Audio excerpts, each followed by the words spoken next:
How to create a text color reveal in Wix Studio. So I have in here this particular text that says subscribe. And as you can see, it's in color white.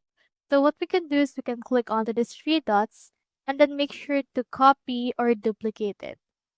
So let's duplicate this particular text element and then just move it in order to actually shadow each other. So let me click onto this one and then let me move it in order to align to the initial one. So as you can see, they have now been aligned. So what we can do next is we can just head over and then click onto the text, click onto this inspector right here. And then for this one, we can change up the color of the text in the back.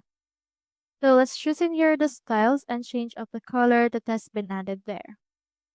Just click onto this color right here. And for example, let's change up this color 8. As you can see, here it is.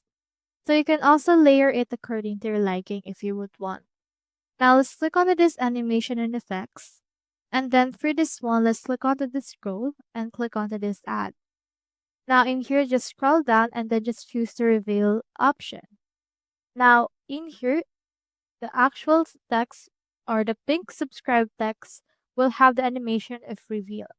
And then once you actually subscribe or once you actually just scroll down, it will reveal that particular white text that we have in the back. So that's how you create a text color reveal in Big Studio. Hope you helped.